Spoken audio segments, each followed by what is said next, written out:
A really dangerous one right here. We're on Mulholland Drive in the Hollywood Hills. Look at this maniac going on the wrong side of the road for no reason. Whoa, splitting right between cars right here. We believe this is Beverly Hills PD that is in pursuit. We're not sure why, though. We're not sure why they're chasing the suspect as they now come out onto Cahuenga West. So very, very dangerous. At least we're off of Mulholland Drive there. Couldn't believe going the wrong side around those blind turns. We've got 75 miles an hour, though. The wrong side of the road again. I believe this is a Volvo SUV blasting through that red light right now. So we're headed into Universal City and Studio City. It's LA County Sheriff's deputies who have their helicopter overhead. Person driving like a total lunatic right here. Desperately trying to evade the authorities. We'll see if they stick with this one because it is just so dangerous right now, Chauncey and Susie. I wonder, Desmond, how did this all begin? Do you know anything about what happened prior to the chase? No, you know, we only heard this because we were actually investigating another story in North Hollywood, and we heard the sheriff's ship communicating to Burbank Towers frequency, and they said pursuit. So then we just did a little sniffing around and then heard some more radio traffic here. I believe they were trying to get LAPD's helicopter overhead as well. But look at this 80 miles an hour right here. As we come around this big building, we'll try to get it here on the other side. And, I mean, we've still got, you know, the tail end of rush hour traffic right now. We're on Cahuenga, very, very busy street here as we blast through Studio City into, or Universal City into Studio City. We'll be coming up to Lancashire here very, very soon. I don't see any of the authorities behind this person right there. Look at that, 100 miles an hour according to our speedometer, right through that red light, didn't slow down at all. You know, this guy is driving this SUV like it's a motorcycle right now. I can't believe this right now, blasting through another one. I'm really, really worried that this person is going to kill somebody right now, Chauncey and Susie. Oh, certainly. So, Des, you talked about Beverly Hills PD, and we haven't seen police behind. Give me a break. We haven't seen police behind this suspect, and especially when you were when he was there right on Mulholland, some very dangerous maneuvers there. Insanely dangerous maneuver. And wow, my pilot Dylan here is doing a great job keeping up, just letting me know about all the traffic that's coming up. Now, you know, we're past rush hour traffic as we're on Ventura Boulevard. This is the time of night, folks just trying to go out, get a bite to eat. Yeah. Oh my goodness, I think he might have clipped that vehicle.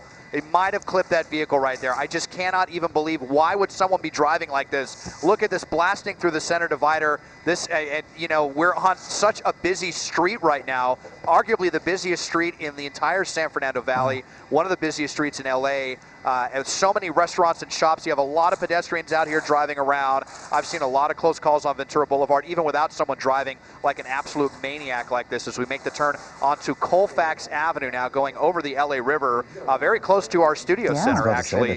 I believe you just saw, it might have been sheriff's deputies in the shot right there. So we'll just widen out here for a second to see if we see any authorities immediately behind the suspect. I don't, and now the wrong way, again, for...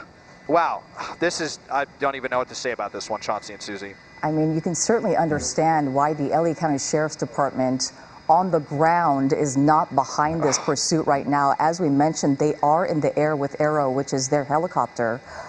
But at speeds like this along Ventura Boulevard, as we saw, you know, Desmond was talking about that busy thoroughfare, you know, being one of the busiest in the San Fernando Valley. And that's usually the street that people take to avoid the freeway because of the traffic on the 101 freeway. But right now, as you can see, not a whole lot of cars, thank goodness, along Colfax Avenue. But still, this car is going way too fast for this area.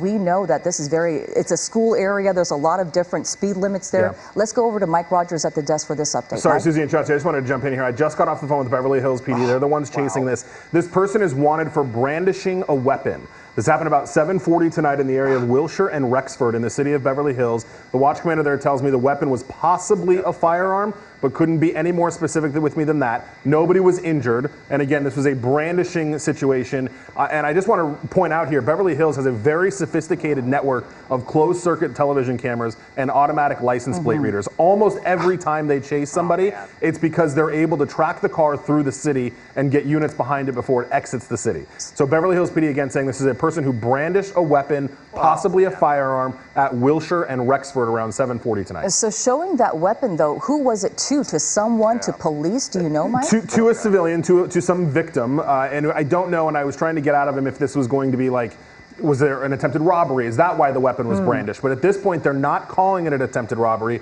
They're just saying brandished a weapon. So, T-bone. No. Gosh. It's exactly what we didn't want to see. Exactly what we didn't want to see. T-boning an innocent person out and running. We're at Irwin and Colfax now out. You see the spotlight there from sheriff's deputies. And fortunately, here are the authorities as they're running up the alleyway right here and into this car park underneath a awning there and into this backyard. Authorities right on this person's tail. Let's hope that they tackle him right here. Boy, I sure hope everyone is okay in that vehicle. If there was anyone in the passenger seat, we saw the side curtain airbags come out. That was a very, very tough impact. But weapons drawn, and it looks like they are getting the suspect here into custody. Yeah, he may be on the ground there, it looks like.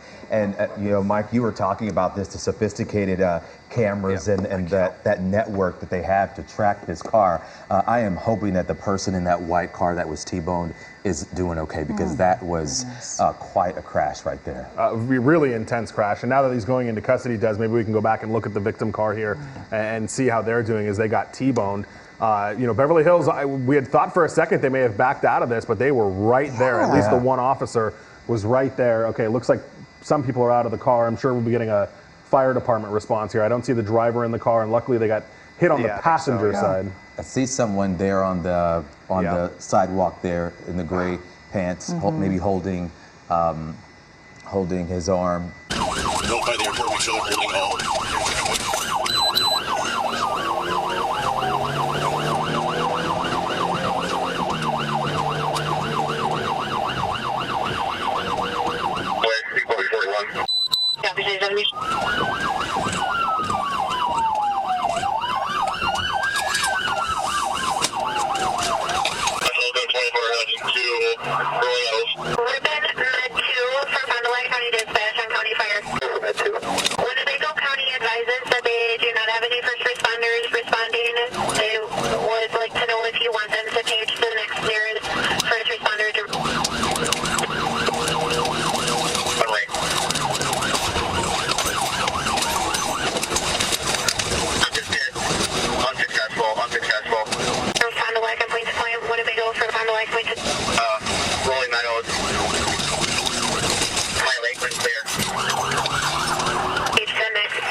Southbound 41 from Johnson.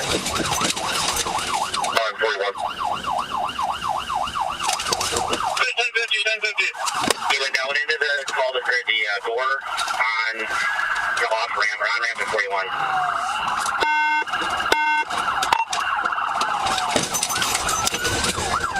Someone stay on Rolling Meadows. 1050.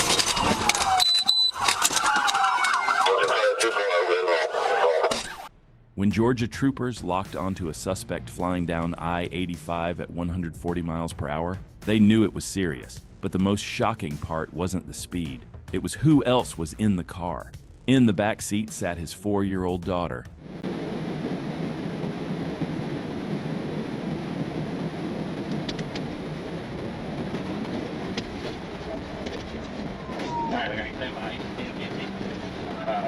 Never mind, we're driving back out of it. We're driving back out. We're still southbound.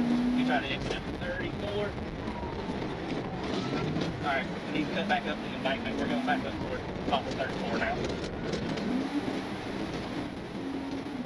Clear, cutting up the embankment, exit 34. We're going up on 18 now. He's making a right on state route 18.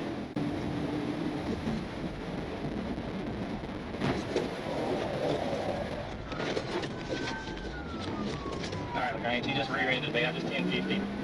He's still northbound or southbound. He rear-ended the car. I'm still in it though. Alright. I just touched him again.